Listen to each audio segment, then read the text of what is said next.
All right. Welcome, everybody, to Understanding Anger session 14.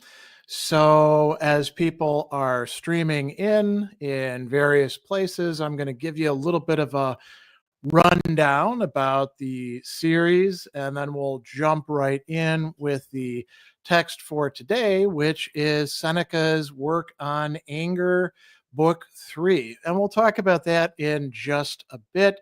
But for the moment, let's talk a little bit about what are we considering with understanding anger. So, anger is a troublesome emotion, one that I have been studying in, you could say, a rigorous way for over 2 decades, originally motivated by the need to understand my own anger, but also by finding that there were a lot of resources there that were quite helpful in ancient and medieval and even early modern philosophy before we outsourced all of that to the psychologists. So, this is a more or less monthly series. Sometimes we get a little bit off track with me presenting about classical, philosophical, or religious or literary perspectives on the emotion of anger. And then I answer questions and comments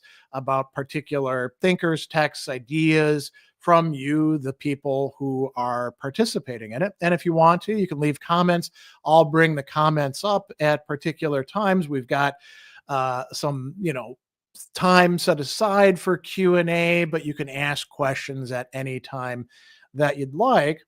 And I'm going to give you a little bit of back history just in case it might be helpful for you to understand why is it 2.0. So many years ago, actually 9 years back, I did a series invited by the Kingston Public Library called Understanding Anger. And we began with some really early texts in biblical literature and ancient Greek poetry, tragedy, epic, those sorts of things. And then we plowed our way through. We were going to go a little bit further, but we ended up moving here to Milwaukee. But we had 10 sessions and finished with Thomas Aquinas. So there's that series out there, which you can find in my YouTube channel. And, a couple years ago, I was asked to teach an upper level core class for Marquette University. And it's a problem based class, right? And so I was thinking about all sorts of things that I could do for that. And then finally, my wife actually said, you do all this work on anger. Why don't you just do a class on understanding and managing anger? So that's what I did. And I've taught 3 sections at Marquette University of that particular class over a couple different semesters.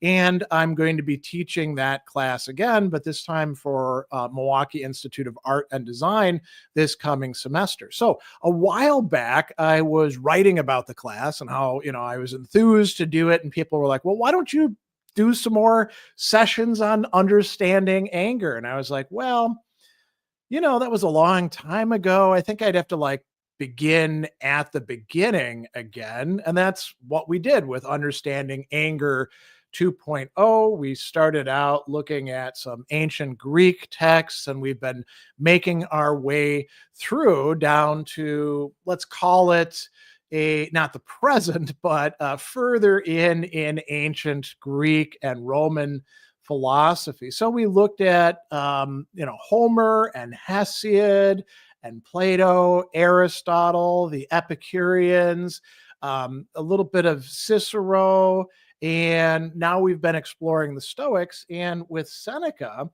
we get our first actual available text thoroughly exploring the emotion of anger. And I would suggest that you might want to get your hands on this particular copy. Now, there's more than just on anger in this. There's also on clemency, and then this interesting play that Seneca wrote, basically spoofing Claudius, right? The pumpkinification of Claudius. So this is a really important early text, and I wanted to spend adequate time on it so we could go into it in depth and detail. And so that is what we've been doing. The last two sessions, we did book one, book two. Now we're going to go into book three. And Seneca is going to be giving us a lot of useful material in there. Book three is the longest. Book one is shorter. Book two is middle length, and book three is the longest work. So, what we're going to be doing is going through not every single line of the text, but quite a lot of material. And one of the main tasks in Seneca's book, who he's writing to a friend, is to provide the reader with ways that we can remove anger from the mind, or at least slow it down or lessen it, as he says in book three. And, how is he going to do that? Well, part of it is cognitive, giving us ideas, analyzing assumptions or arguments or positions that people have. And you notice that Seneca is going to go in particular after his own culture, but also after a particular philosophical school, who we'll talk about in just a bit. But he also gives you a number of useful practices. This is something that you do see quite a bit in ancient philosophy, particularly from the Hellenistic, post-Aristotelian time onward, where they'll say, listen, if you run into this sort of situation, why don't you try doing this and see if this helps? Or here's something that you can do every day. Or here's something that you can try to bring to mind every once in a while, and it may help you. And when you do these sorts of things over time, this is what we call philosophy as a way of life. And much of ancient philosophy as a way of life. When you do this sort of stuff over time, you start changing your mindset and your responses and your habits and your motivations and your outlooks. And you also start changing how you feel. So, particularly important if you're an angry person, Stoic philosophy can help you out with it quite a bit. And so there's a couple things that Seneca says in book three that I want to highlight before we start looking at. These are general things about anger and what he's going to be doing. And then we'll look at more specifics. So Seneca says that the first goal of this kind of study is to try to not become angry. Okay, so that is an ideal. If you could not get angry, but you could actually handle your business and respond appropriately, wouldn't that be nice? Well, that's great. That may be the end point for some of us. I mean, I still get angry quite a bit of the time. When I would rather not be getting angry. It's certainly much better than it used to be. And so we can go on to the second thing. If we're going to get angry, what can we do to head it off, to not be as angry, to cease being angry? What can we bring to bear from philosophy to do that? And then the third thing that he says, it's not just about us. We live with other people. So how can we help other people to not be as angry? How can we cure another person's anger, whether it's our child or our spouse or our coworker or a friend, or pick whoever else you want, maybe even our boss, right? Our boss is ticked off with us. We don't want them angry at us. So what can we do? And he talks about remedies, remedia, actually, in Latin. And he says, we really need to be thoughtful in our application of remedies. So he's going to say at one point that our strategy needs to be based on each person's character, including other people, but also ourselves. So this is not a toolbox of, we could say, tools that work in every single situation. You got to be a bit prudent in figuring out which ones are going to work for you, which ones don't, how to apply them. And so, he's got some examples. He says, with certain people, you can make an appeal. Others are going to view that as weakness and abuse and harass the person who's doing that. Some people can be calmed by bringing up other emotions like fear. Other people need to be criticized, or they need you to bring something else forward, or they need to have things slowed down a bit. And Seneca tells us that if we want to make progress with this, we can, but what we have to do are a couple different things. One is, he says, we put our minds to rest by rehearsing or reiterating sound teachings. So, what that means is this would be a book that you don't just read once and you're like, okay, one and done. I've got it all figured out. No, you keep going back to it over and over again until it becomes part of your own mindset. Classic texts are worth rereading, particularly if they're practically oriented and trying to, produce a kind of mindset and behavior change. So, putting our minds to rest by rehearsing sound teachings, conducting our affairs correctly, keeping our thoughts focused on, as he says, desire for the only honorable goal, being a good person, right? If you're keeping your eyes on the prize of being famous or making a ton of money or enjoying tons of pleasures or dominating other people, you're going to have a rough life. If you say, hey, I want to be a better person, well, then you can actually make some reliable progress. Now, I mentioned that he's going to be taking on another philosopher, and the person that he targets the most is Aristotle, because the Aristotelians, and we've discussed this in previous sessions, the Aristotelians have a view of anger like the other emotions where it can be used well, but that takes a lot of work, and it takes some thinking, and it takes some habit development, and most people go wrong with it. So Aristotelians are not saying, hey, get as angry as you want, but they are taking a position different than that of the Stoics, who think that anger is never going to actually be helpful. Anything good you can do with anger, you can accomplish with something else, like proper reasoning, right? Or developing good habits. So this is a good place to start dipping our toes into the actual stuff that Seneca has to put on the table for us. So he's got a long discussion about why anger is the worst of the vices. And now, why is he doing that? Well, because he thinks that if we can bring this sort of thing to mind, it's going to help us to not buy into wrong-headed cultural assumptions. Every culture, more or less, has a lot of people who are misguided when it comes to anger. And Aristotle, and other philosophers sometimes will, throughout history, will tell us that anger can be a good thing for us. So um, he's going to say that we need to lay out all of anger's vices, all of its bad points, and form a sound assessment or evaluation of it. And that'll allow us to bring anger, so to speak, into a legal format to arraign it, right? Is what you do with somebody who you're accusing of a crime, and then to condemn it. So, he's going to say, let's compare anger to other vices. How does anger stack up in relation to some of the other things that we typically think are bad? Like, for example, greed, right? Well, greedy people are not good, but people who chronically get angry do worse things than people who are greedy, and it's worse for them. Or another term that he uses, luxury, luxuria, meaning, pleasure seeking, trying to have everything nice and comfortable for ourselves. There are some people who go too far with that, right?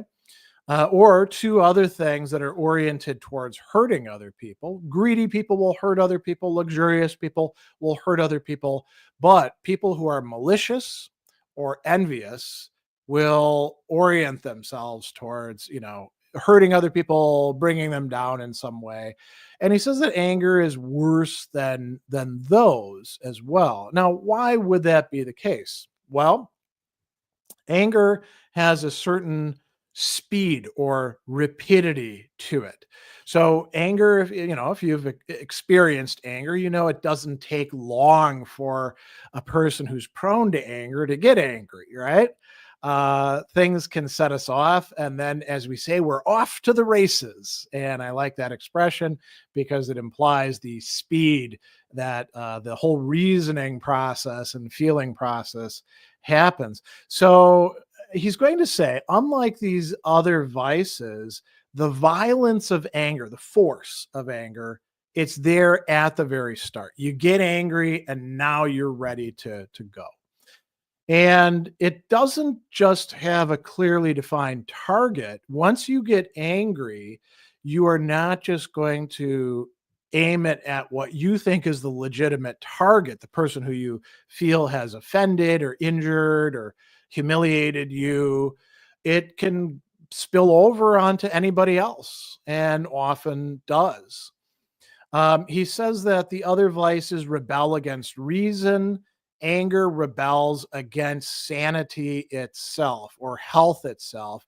And he calls it at one point an unbridled lunatic frenzy. He also says that no other passion is more eager to follow its course, more arrogant in success, or crazed when it gets frustrated. And here's a really interesting feature. And you see this coming up not just in Seneca, not just in Stoicism, but it becomes kind of a trope that you see a lot in medieval thinking about anger. And it's in part because they have read Seneca. The monks preserved Seneca's works. So he says that when anger is beaten back, it turns to biting itself.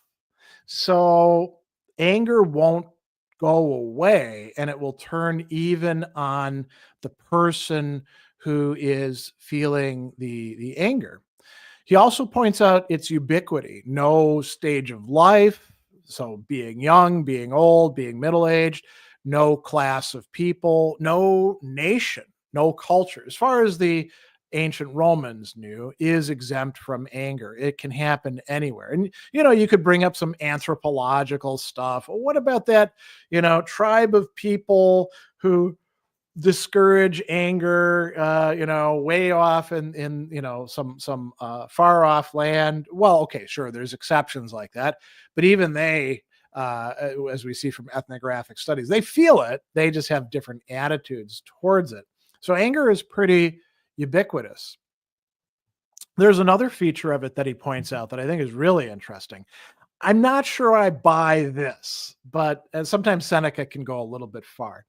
He says that other vices seize on individuals, but anger can seize on entire peoples, all of them sharing a single thought, and they declare war on someone or amongst themselves. And this is true, right? When we see people getting very angry, think about, what happened after 9/11 here in the United States. There was a lot of anger, and you could say, like, a good part of the nation was out for blood, right? And it was irrational. It led to a lot of foolish actions. People who weren't Muslims, like Sikhs, getting beat up because they wear turbans and were being mistaken for Muslims. Not all Muslims were participating in terrorist attacks on the United States or even in favor of that. We could go on and on and on. But that's a great example of a kind of frenzy and fury that was unleashed, right? He also says that a person who's out of control through anger is really a slave, and people make the mistake of thinking that vengeance is a sign of strength or good fortune when it's really a sign of being subject to something that's bad for you. In earlier books, he talked about no passion being uglier than anger. That was a big practice in book 2 towards the end. He reiterates that again, talks about, like our grimacing and what it does to our face and voice and all of that. And we're going to talk a little bit more about that later as one of the practices. And then he says something really interesting. He says that none of us can consider ourselves entirely safe from anger, Even those who are calm and gentle by nature can be provoked to savage violence by the emotion of anger. So, what that means is that, we always have to be on our guard. Even people who you think are perfectly fine with it, they can lapse into anger. And then his final point about this, he's been accumulating all these why anger is so bad. Anger betrays human nature itself, he tells us. So, this is a really important point. This goes to Stoic philosophy. Human nature, we can sometimes say, oh, well, somebody does something bad. That's just human nature. That's not the way the Stoics viewed it. They would say that is broken or deformed or screwed up human nature. It's not human nature as it ought to be. How should we be as human beings? Seneca follows the typical Stoic line saying that a well developed human being should love and benefit other people. That should be their focus. Anger takes you away from that, right? So, those are some important considerations. There's one other thing I want to bring up before we jump in and start looking at practices, and then maybe we'll do some Q&A and address some comments. So, before Seneca had talked about anger and its relationship with and its liability to be confused with what we call greatness of spirit or magnanimity. So for the ancients, this is identified as a virtue. It's there in Aristotle. There's a very long discussion of it in Nicomachean Ethics, book 4. It's also one of the Stoic sub-virtues of the cardinal virtue of courage, but it's discussed by Plato. He brings it up in the Meno, so it's clearly something that matters quite a bit to the ancients. And magnanimity or great souledness means like rising above, and Aristotle defined it as like knowing that you're worthy of great honors and expecting that from other people, less from the little people, more from the big people, not being vain, where you expect more than what you're worth, but also not letting the people off the hook for not showing you proper honor. For the Stoics, it's more about not being affected by things that really shouldn't get to you. So, some people in ancient times associated being angry with great souledness.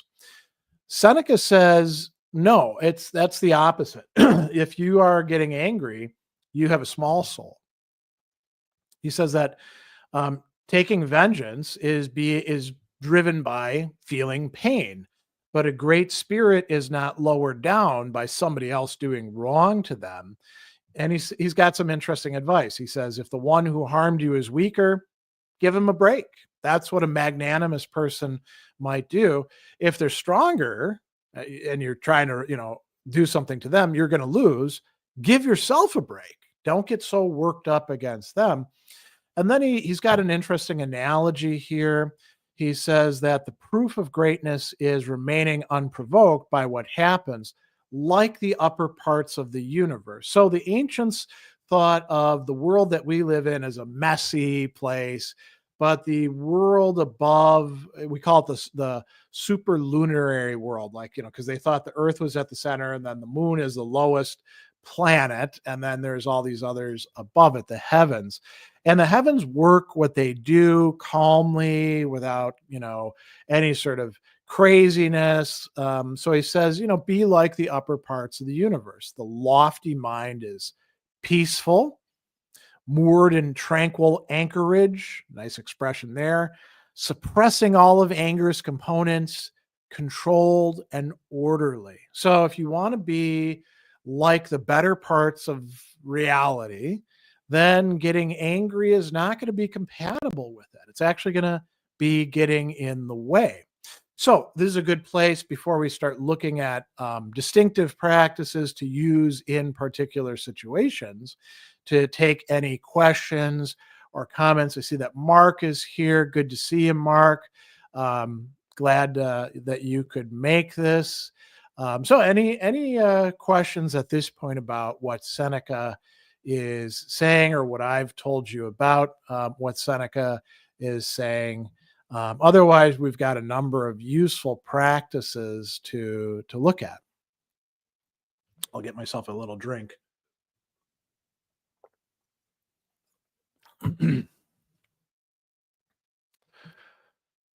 Well, I'm not seeing any comments. Should we just press onward and get into these useful things that we can do? And remember too, Seneca is not saying every single person has to do every single one of these. Some of them are going to be more helpful for some people. Some of them are going to be more helpful for others.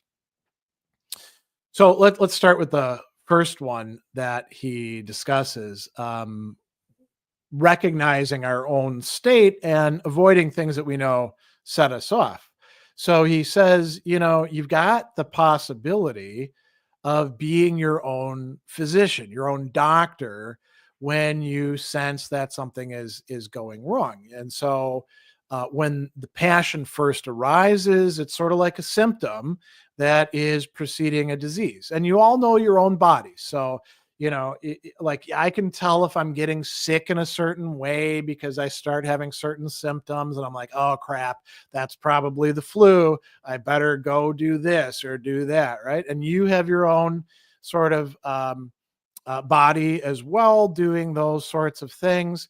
So, you need to know what it is that riles you up. And so he gives you some examples of this. Insulting speech. When people say things to you, does that tick you off, right? Or doing certain actions or inactions, right? You go to a restaurant and the waiter doesn't come and bring your water right away. Does that tick you off? People can be sensitive about their status or their good looks or what other people think of them, wanting other people to think that they're refined or high class or learned. Other people showing us arrogance or defiance, being asked a favor, not being asked a favor for some people. He points out that some people will get set off by one, other people will be set off by the opposite. So if we know ahead of time, hey, this is something that is going to be a trigger for me, we can remind ourselves of that and we can head it off when it's happening. But we got to know ourselves a bit in order to do that, right? A second one that's closely related that he's going to discuss later on is dealing with anger when it first arises. So Seneca, if you remember from book 2, has this model where first we have sort of like it's often translated as proto-passion, the first, bite or jarring of this passion. Then we have a stage where we can actually do something about it, where our will and judgment and intellect are involved and we give assent to things, and then we're fully into it in the third stage, and then we can't, according to Seneca, turn back. So he says all too often we follow our first impulse, and then what do? Instead of like cutting anger off, we persevere in it. And some of this comes about because we want to think that we have good reasons to be angry. So we can remind ourselves, well, we actually don't have good reasons to be angry.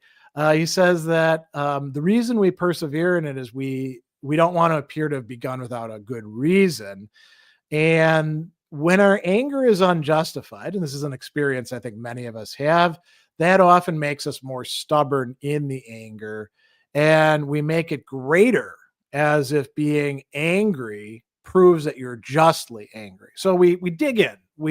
Somebody points out to us, hey, what are you getting so worked up about? And we're like, I can't believe this. And we escalate things, or we become very hyperbolic. We're like, this person always behaves this way, or we engage in all sorts of kind of silly reasoning. And he says, it's better to look at the first stages and see that the things that are bothering us are frivolous or harmless or trivial, that we're getting mad over things that really aren't that important and don't require that emotion in order for us to deal with them adequately, where anger is probably going to be counterproductive.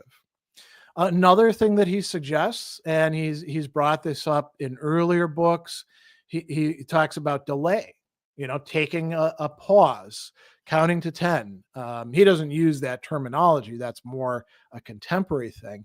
But he says that the greatest remedy for anger is postponement. Why? Because the initial force can slacken or wear off, and the darkness that is overwhelming the mind can pass or be less thick. When we get angry, we get kind of tunnel vision. We don't pay attention to everything in a situation that we ought to, that we should be taking into account.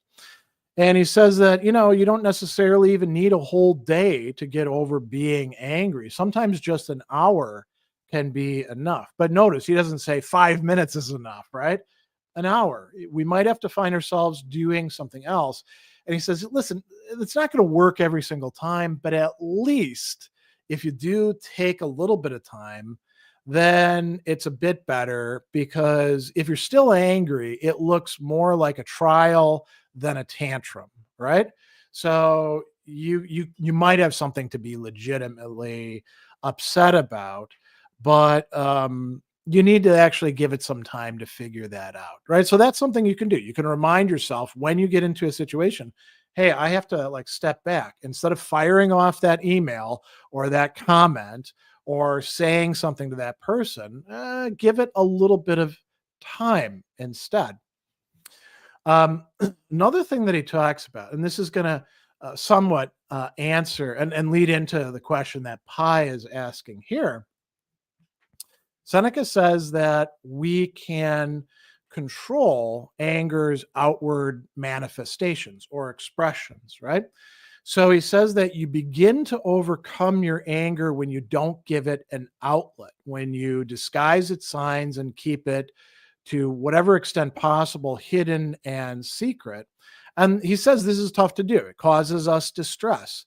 But once you start expressing your anger and letting it reveal itself outside of you, it winds up having mastery over you. So you do have control over whether you express your anger, how you express it. And so what does he suggest doing? And this is stuff that actually is borne out by psychological research in certain circumstances. He suggests that you should relax your expression. So your face, right? You find yourself getting tense. Okay, you need to change that. Change your voice, soften your voice. Don't talk so loud. Don't talk so fast. Just, pay attention to your body. And he talks about slowing your gait. And we could talk about, all sorts of other things. Doesn't just have to be how fast we're walking. It could be how tense are we or stuff like that, right? And he talks about Socrates as somebody who's an example of this. Socrates, according to Seneca, we don't really know whether this is the case or not. This is being reported much later on down the line, but no reason to actually doubt it. So Socrates would get angry, and then he would lower his voice and he would speak less. And his friends would actually then lay hold of him, grab onto him, and reprove him, that is, criticize him. And Socrates was good with that. Why? Because he was happy to have good friends who would help him out. And he rejoiced, as Seneca says, that others recognized his anger, but didn't feel his anger. That is, he was not expressing it outward because, he saw it as a bad thing. So this is a good point to take Pi's worry here, which is not really on point with Seneca. And it has to do with the word suppressing. Do you think that suppressing all anger is healthy? Well, nobody tells you to suppress all anger, right? Suppress is to push it all down. The Stoics don't tell you just to turn yourself off or, to be angry, but push it all down inside of you and let it seethe there. That would actually be counterproductive. If you're angry, you got to actually recognize why you're angry. And you can't do that if you're pretending that you're not angry at all, right? You do the sort of thing that Seneca is talking about here, precisely because you do recognize that you are angry, and even your friends who know you well can tell that you are angry. So this notion of suppressing all anger, that's counterproductive, and that's foolish, and that is irrational from a Stoic perspective. And no Stoic is actually telling you to do that. So it's kind of a non-starter, right? Now, sometimes a little anger can motivate you to start action. Yeah, sometimes a little anger can, and Seneca has addressed that already in book 1 and book 2, but you don't actually need anger to do that. And there's a tendency for people who rely on sometimes a little anger can motivate you to start action, to start having more and more and more of that anger. And pretty soon it becomes a vice. Pretty soon it becomes your go to. It's like a crutch. Do you want to walk around with a crutch your entire life? I mean, I suppose if your knees are messed up, that's what you have to do. But that's not an ideal way to live, is it? What if you could do anything that you need to do, you think motivated by anger, without anger? Wouldn't that be nice? Wouldn't that be good? I mean, Aristotle even talks about that in Nicomachean Ethics, Book 4. He proposes that as one virtuous disposition with respect to anger. So relying on anger as a crutch, worrying about, oh, if I give up on my anger, I won't be able to do the right thing. That's something that the Stoics have already addressed and said that's a mistake. You don't want to fall into that. Let's talk about one other practice that it's sort of a on the spot kind of practice. So preparing your mind for what you're likely to encounter. Seneca says, and this anticipates, by the way, Marcus Aurelius's Meditations, book 2, the very beginning of it, where he says, when you wake up in the morning, you're going to meet with a whole bunch of a-holes, and some of them are going to be greedy, and some of them are going to be stubborn, and some of them are going to be this way, and some of them are going to be that way. So how are you going to deal with that? So Seneca is saying this, long before Marcus Aurelius is saying, because I think it's a common Stoic practice. He says, you should anticipate reality, that you're going to have to put up with a lot of things. Nobody should be astonished at being cold in winter, right? So it's winter here in Wisconsin, where I'm broadcasting from. And I've got my gloves over there and my hat, my scarf and my winter jacket, and I've got 2 pairs of socks on, and I've got a nice flannel shirt. If I were like, well, I think I can just walk over here to the office and I'll be fine wearing a t-shirt. Well, I'm a dummy then, right? I should anticipate I'm going to get cold on the way over because it's winter. If you go to a hockey game, don't be surprised if people are spilling beer and yelling real loud and dinging their cowbells. I mean, if you don't like that sort of thing, maybe you shouldn't be going to the game, right? So he says, nobody should be astonished at being cold in winter, being seasick at sea. I mean, if you're prone to seasickness and you get on a boat, probably going to happen. And then he says, finally, here's one that really applies: being shoved in the street. Right. So when you go out into public, people are going to bump into you, right? People are going to get in your way. That's the way it works. So prepare your mind ahead of time for that. And then you're probably not going to lose it and get all mad at those people and go into some sort of tirade and start yelling at them in the middle of the street. So we got 5 useful exercises here: recognizing our triggers, dealing with anger at its first stages, taking a pause, controlling anger's outward manifestation, preparing your mind for what it's likely to encounter. Any questions about those, or about some of the other ideas involved here? Or should we move on to some other practices and considerations that are a bit more general, less focused on the immediate situation? Get another drink too.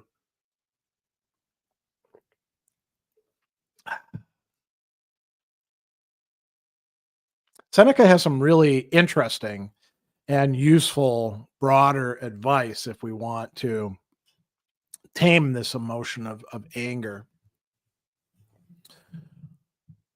All right, well, let's jump into those. So he tells us, and there's a long discussion there, that we probably want to simplify our life in important ways. And this is going to vary from person to person. We need to take on relatively few projects that we're capable of rather than doing everything under the sun. I know that I'm prone to doing too much myself, and that can lead to frustration, which then can lead to anger. So he brings up Democritus. Democritus said that the path to tranquility lies in undertaking relatively few activities. So, not trying to do everything, none beyond our capacity in private or public matters. So, restraining ourselves from the impulse to try to do it all. And Seneca says that the more things that we're doing any given day, the greater chance there is of encountering something that is going to prepare the mind for anger, some sort of offense. So, what does this look like? A person whose plans have been frustrated, who wants to do a whole bunch of things, has no patience. Patience is the opposite of anger, right? For people or for things, and they get angry for trivial reasons. So, if we want to avoid that, we should try to have our minds not in turmoil or tired by too many activities or substantial or beyond our means. And when we take on stuff that's beyond our capacities, we're setting ourselves up for getting frustrated and thereby getting really angry. And so he says in civic and domestic matters, so, things that are in the household and outside of the household, if we're not engaging in easy things but difficult ones and beyond our powers, it's reasonable to expect that they're not going to go the way that we want. Our intentions are going to get frustrated. So how can we prevent that? Well, we need to know our own capacities, right? And he's got another word there too, our preparation. So I might have certain capacities but not have done the preparation that's needed to put those into play. So just as a prime example, I'm actually working off of notes here in this session. I'm not winging it, right?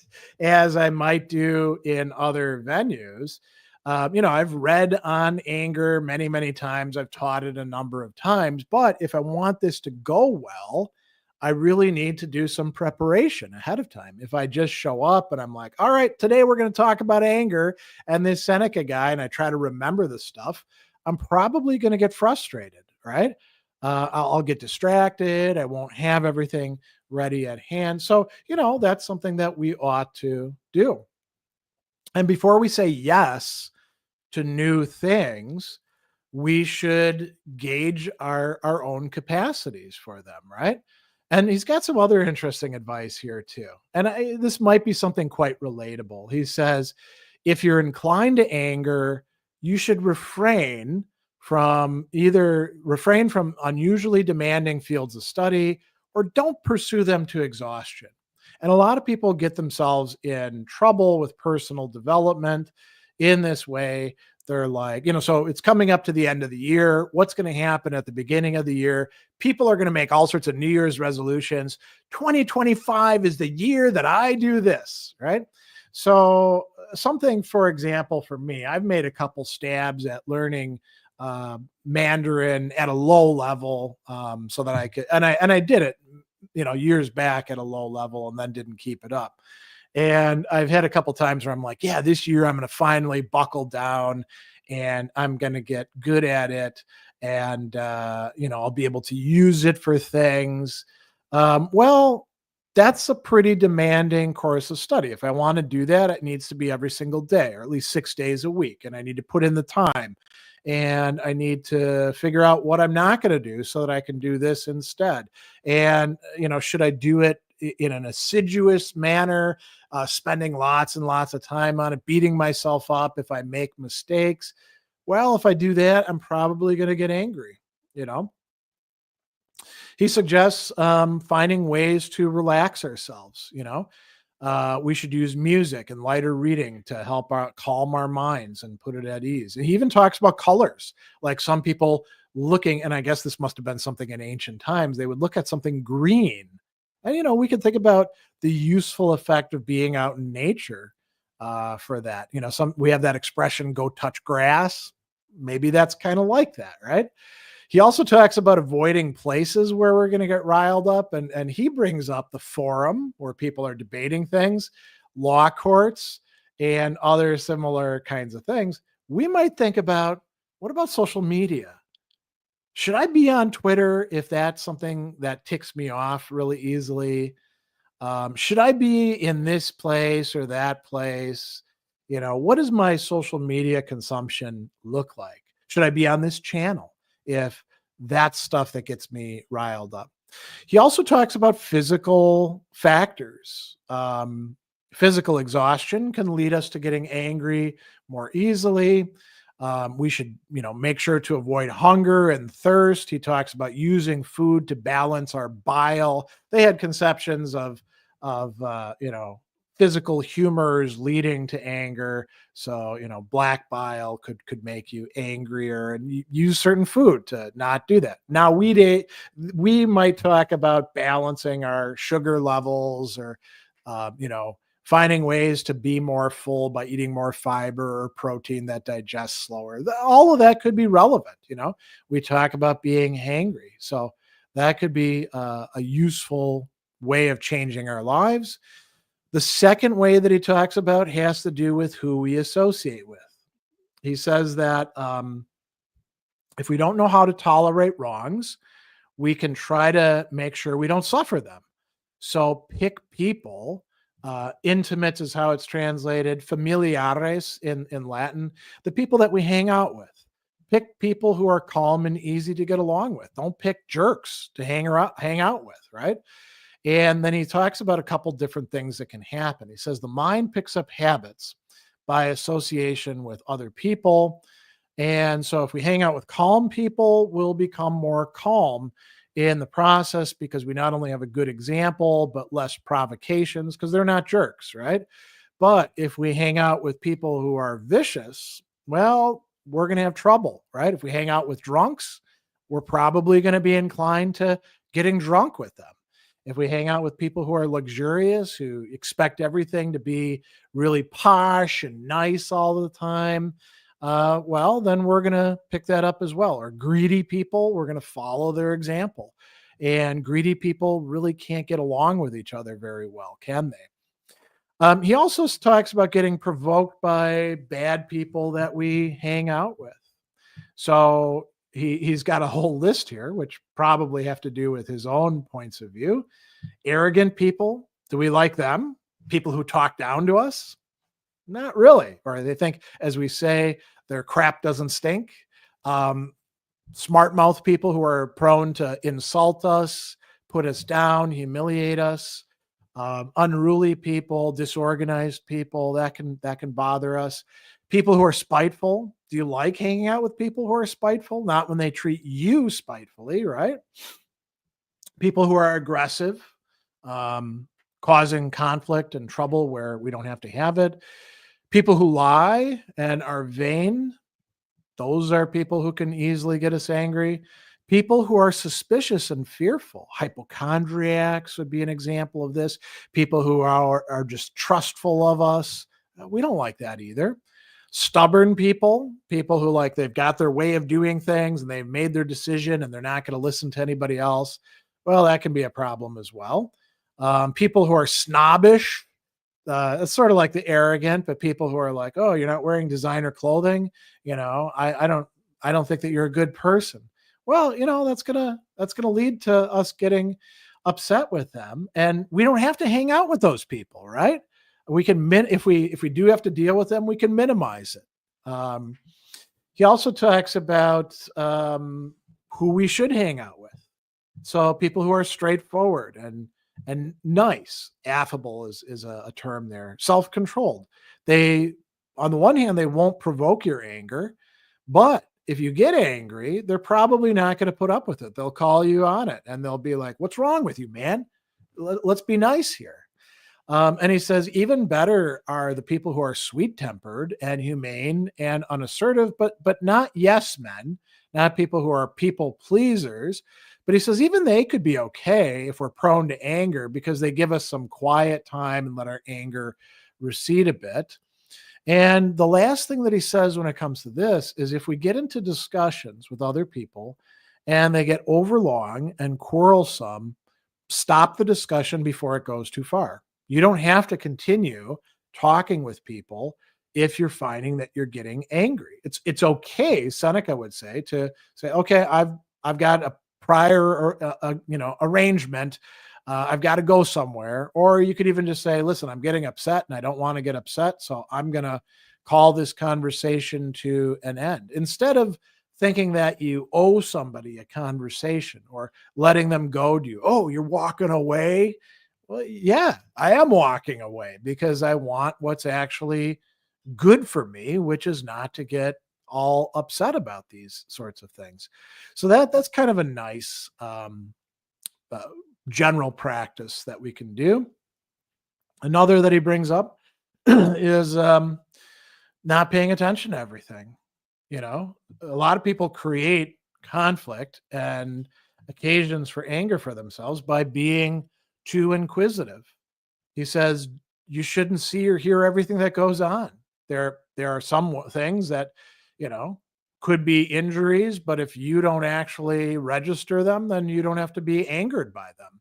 So, you know, if you are overly inquisitive, you might find some nasty remarks and gossip about yourself, you know, and it doesn't matter whether it's true or not. If you're worrying about it, it's probably going to upset you. So, you know, you don't have to check on what every single person thinks about you. That may actually be a bad strategy. He talks about some things you should put off, other things laugh about, other things just forgive. And he says you should avoid false suspicion and exaggerating things that are minor. And then he says something that Epictetus will later on say, which shows you again that Seneca and these other Stoics are kind of on the same page. He says what makes a difference is not how an injury was caused, but how it was born or dealt with. And we have the capacity to decide whether something really counts as an injury or an insult or stuff like that. That's similar to Epictetus saying later on, just a generation later, that it's not the insult, but rather the impression that one has been insulted that is causing the pain for the person. You don't have to register things. You don't have to go online and see what everybody has to say about you.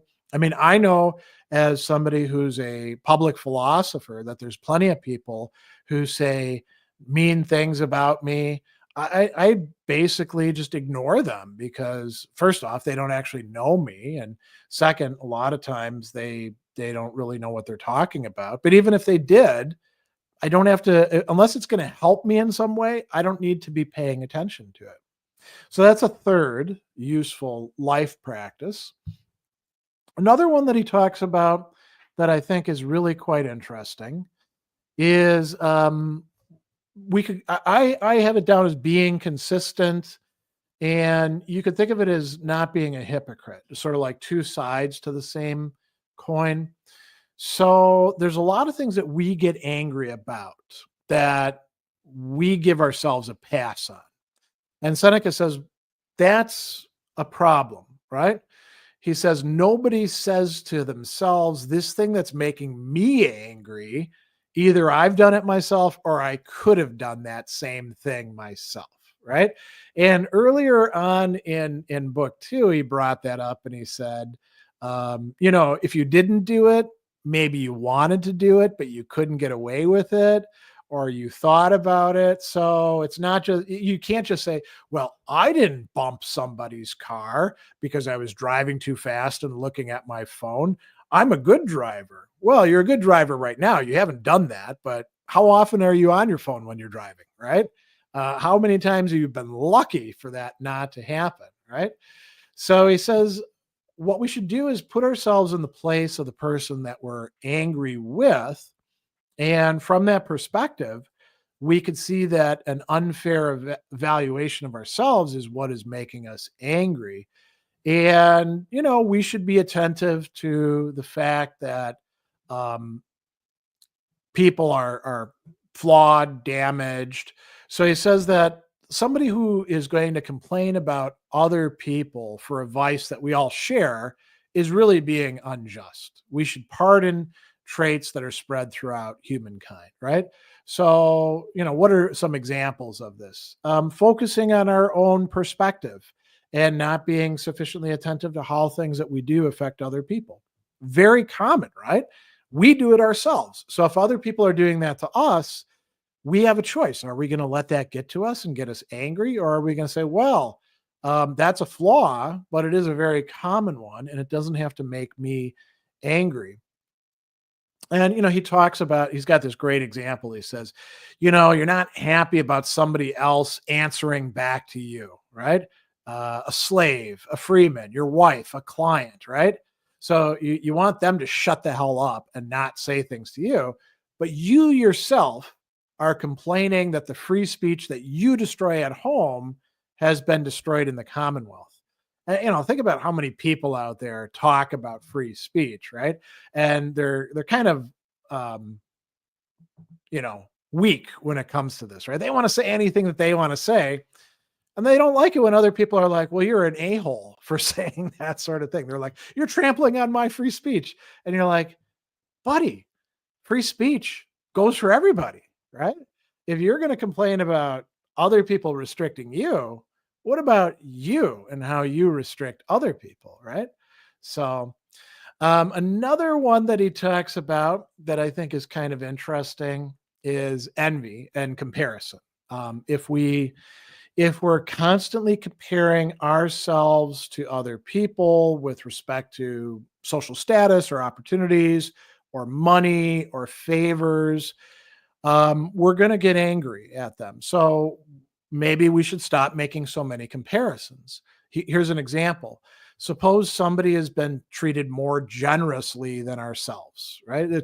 Right now it's the holidays. People give each other gifts. When it comes to my kids, we basically give them the same things, but sometimes one kid gets more than the other, right? Or it works out better for them or something like that. So, you could be like, well, why am I not getting what they're getting? Or you could say, I'm going to take pleasure in what I have and I'm not going to make comparisons. If you're bothered by another person being happy, you're not going to be happy yourself, right?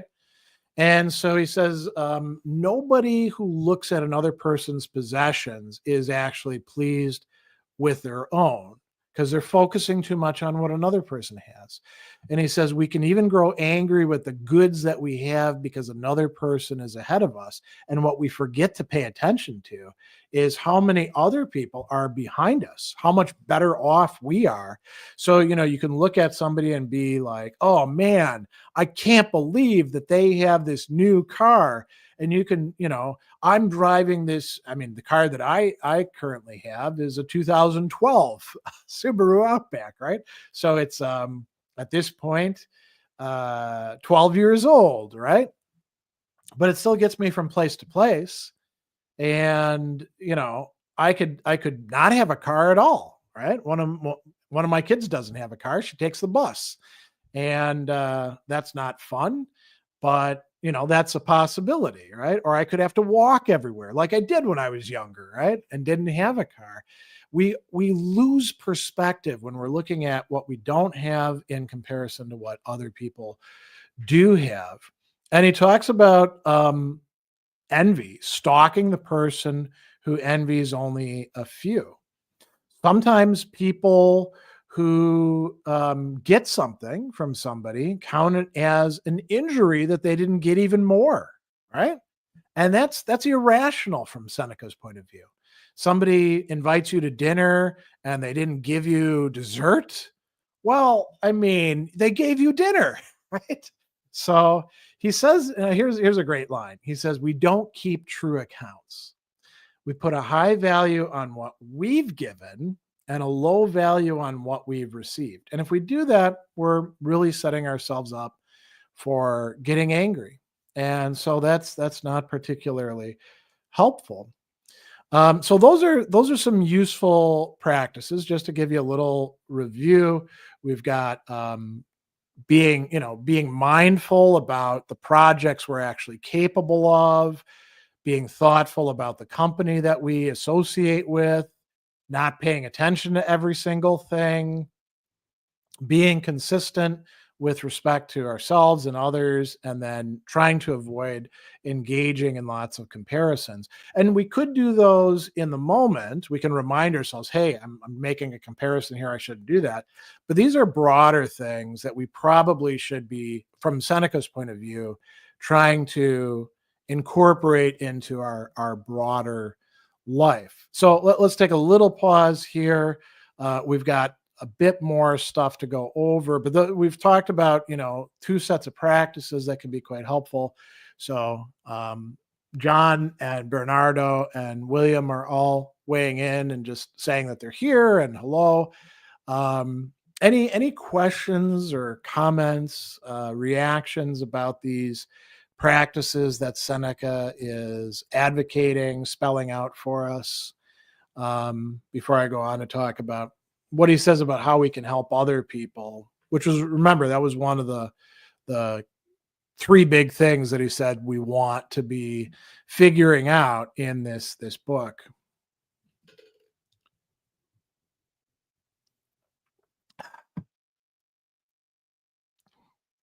While people are maybe writing something, I will say this. So all the things that we could apply as practices to ourselves, maybe those could also be advocated for other people, but we got to be kind of careful. They may not be ready to hear it. And, if we want to play the hero and say, I'm going to fix your life, man, you got to do things this way, we can easily get ticked off. That would be a prime example of taking on a project that is beyond our capacities. Trying to make another person change is not something from the Stoic perspective that we can reasonably expect to happen, right? We can offer them helpful suggestions, examples, but we can't really make them change. So Bernardo says, I'm still reading on anger in Portuguese. It's one of the best sources I've encountered. Helps me a lot on practical life if I put the lessons in practice. It's hard, but it works. Yeah, and that's a good point. And I will say this too. So you don't have to entirely buy Seneca's perspective in order to get a lot of useful stuff out of this, any more than you would with Plato or Aristotle or the Epicureans. It's not that you can entirely dissociate the practices from the philosophy that they emerged from. That would be a bit of a mistake. But you don't have to buy every declaration or assumption. So you don't have to, for example, agree with Seneca against Aristotle that anger is never, ever, ever, ever, ever good or helpful or useful, kind of going to Pye's point earlier, right? That is Seneca's point of view. But that's because Seneca's a Stoic, and the Stoics think that all anger is bad. And the Stoics are not alone in that. Cicero thought that all anger is bad. Some Christian authors, and the Christians, by the way, don't agree about this entirely. We're going to talk about some of those next year. Will say that it's like a zero tolerance thing on anger. Some interpretations of Buddhism say anger is always bad, but not everybody does. And you can take Seneca's insights and they can really help you. Bernardo's got to take off. Okay. Yeah. Good to see you. Yeah, that's nice. These are recorded and they're out there for good. So let's talk about helping other people who are angry. So Seneca gives you, and again, you got to remember, not everything works for every single person, right? So he says one thing that you can do is give people a bit of room and space when they get angry, and this can help anger stop more quickly and guard against them falling back into it. But there's different things that you might do. So he talks about certain tricks, artes in Latin. One of these that I think is really, really funny. So somebody's angry, right? They're like, I'm going to get that SOB. I'm going to do this thing to him. They're like, I'm going to slash his tires. And you're like, whoa, instead of saying like, whoa, that's really excessive, you go the other direction and you're like, whoa, why stop at slashing their tires? Why don't you destroy their entire car? Why don't you find a way to get a tow truck and tow their car to the junkyard and crush it into a little cube and then have that cube delivered to their house and with a little note saying F you, jackass, or something like that. And then they're like, yeah, that's a great idea. And now it's going to take them a long time to make that happen. And Seneca says what's likely to happen in that case is their anger is going to ebb and they're going to become more rational and they're going to be like, this is a really stupid idea. I shouldn't do this at all. The Seneca is saying by not letting them retaliate immediately in the way that they plan or want to, and suggesting a greater, more difficult retaliation, you can cut them off from their anger. Now, is that a great idea in every case? No, because you might have some idiot friend who actually will follow through on your harebrained plan, but it could work in a lot of cases, right? He also talks about trying to frighten the person. Maybe you talk about the consequences of their anger, or shaming them, making them feel, a sense of embarrassment over losing it. And he's got some advice about that. He says, now, I think this has to do more with ancient culture. He says, advise people not to let their enemies see them give in to anger, or we might say rivals or people who we otherwise are in conflict with or don't like. Don't let them see you upset, right? He also does say, though, that if you're dealing with somebody who's angry, if you get angry yourself at them for being angry, that is not going to be helpful. That's likely to make them more angry. So if you're scolding them because you're angry at them getting angry, it just escalates, right? And it gets bigger and bigger and bigger. So that's not particularly helpful. He also gives us a whole bunch of examples of like who to be like, who not to be like. These may be a little bit harder to relate to if you don't know much about ancient history. He talks about some of the horrors that Persian kings or foolishnesses that Persian kings did. And then he says, by the way, it's not just those stupid barbarians. Also Greeks like Alexander the Great, not such a great guy when it came to anger because he would kill his friends for, when he got angry with them. And then he talks about Sulla, somebody that they would have been very, very familiar with. Actually wouldn't have been that far in the past at the time that Seneca's writing. And about Caligula, who's somebody who would be much, much closer, Gaius Caesar.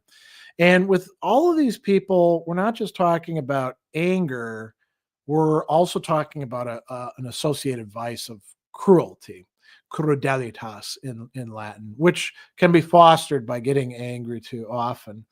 We also have some great examples of people who have power and who deliberately behave in ways to short circuit their potential anger. So, for example, Philip of Macedon, Antigonus of Macedon, people say mean things to them and they laugh it off. Or, for example, they're told that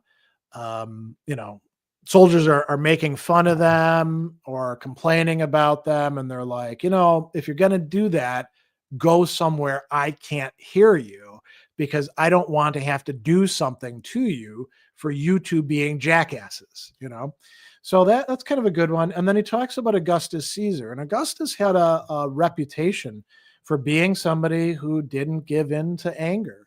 and who actually curbed other people's anger. There's a great story about Augustus earlier in on anger.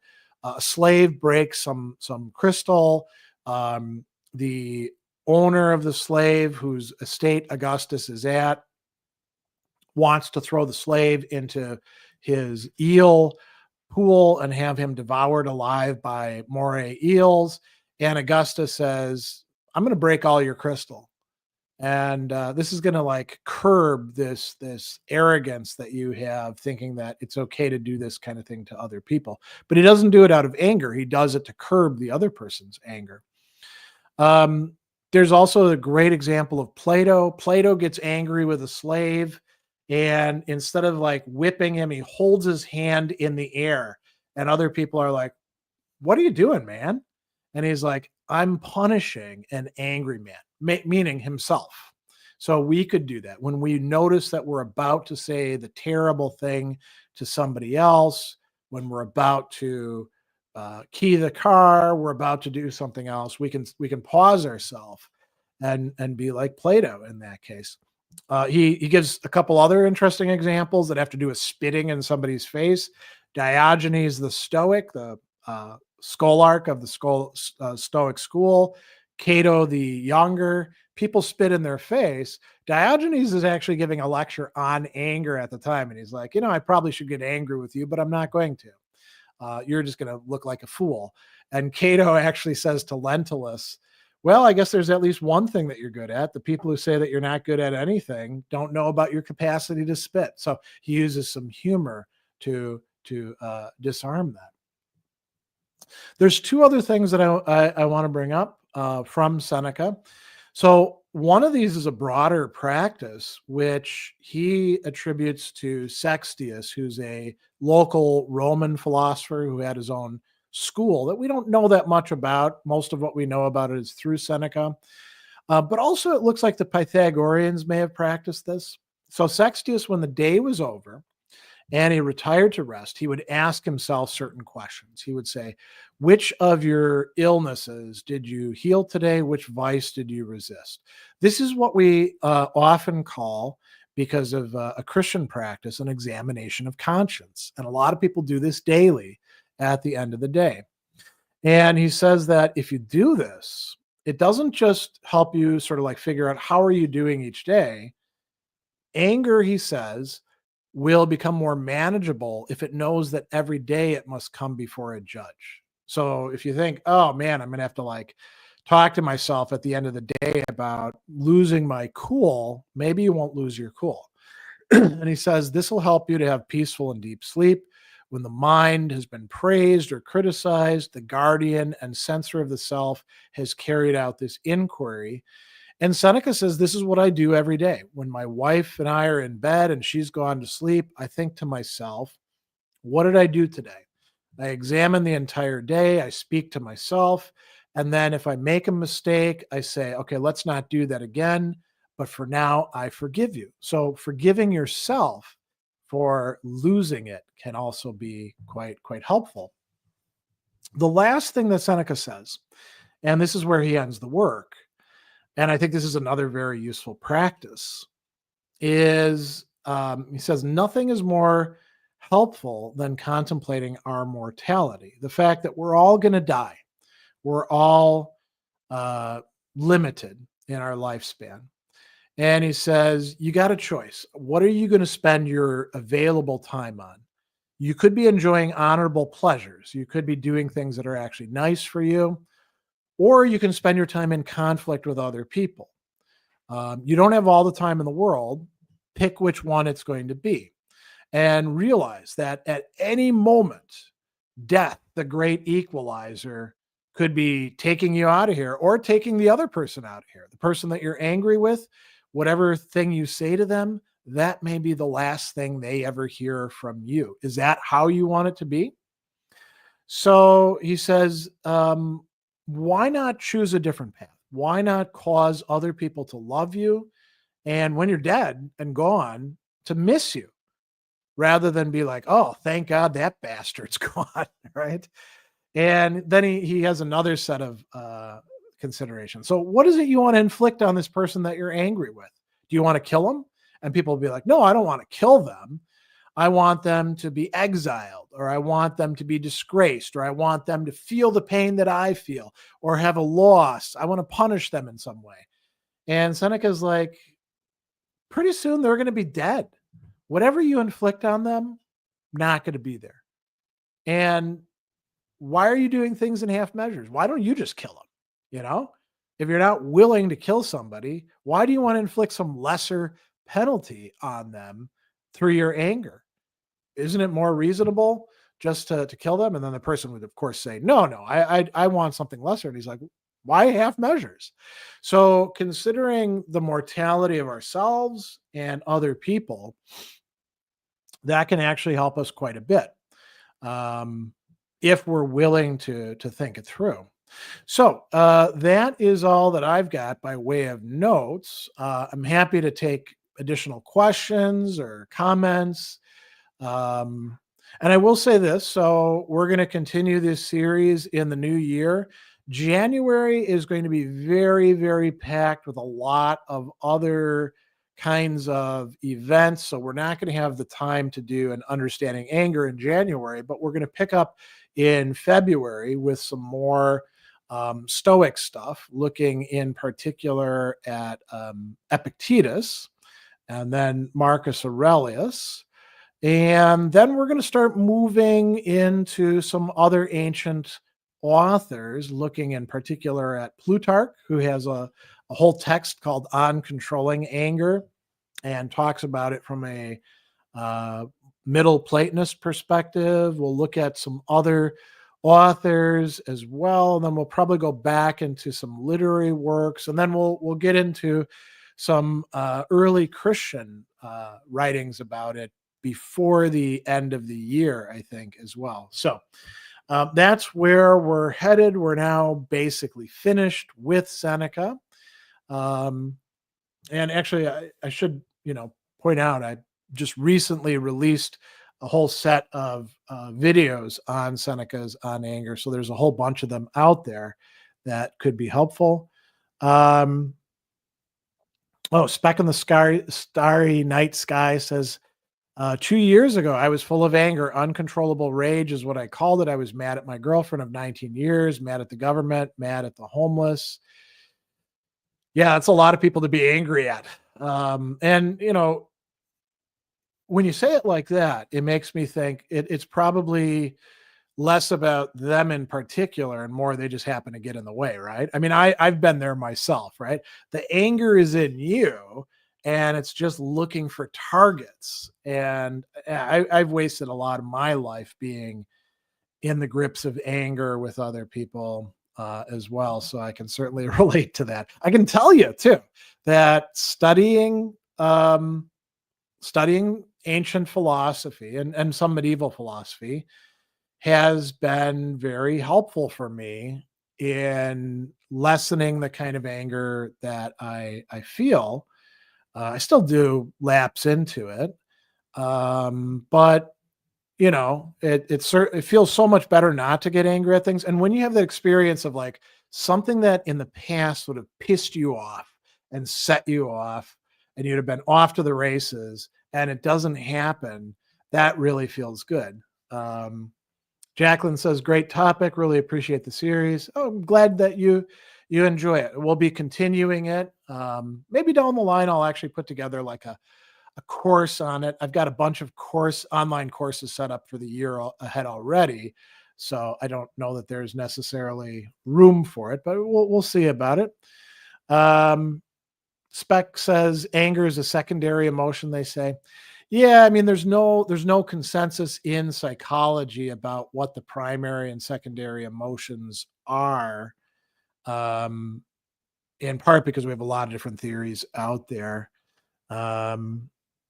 Speck says, I was frustrated, unheard, disrespected. Yeah, and that's a good point. When we feel like we're on our own, that we don't have support, that other people don't care about us, it's certainly easier to feel angry, right, than to feel other emotions. And anger is a common go-to because a lot of people would rather feel anger than feeling scared or sad or pain or stuff like that, because anger at least feels active, dynamic, right? Um, so it's quite understandable. So, all right. Well, any other questions, comments? Otherwise, we'll wrap up here, and we'll pick up with this in February sometime.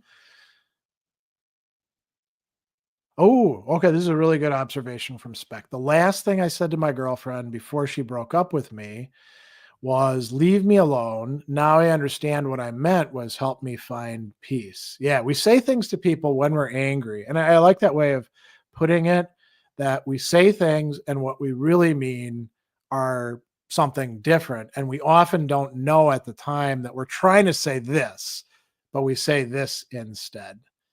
Um, Revolver Smoke says, "True, I would add you feel in control." Yeah, and it's interesting with anger, we feel like we're in control. We're not in control at all, and other people will point that out, and then we'll get mad at them as well for being wrong about that. I'm totally in control, and instead we're like just raging.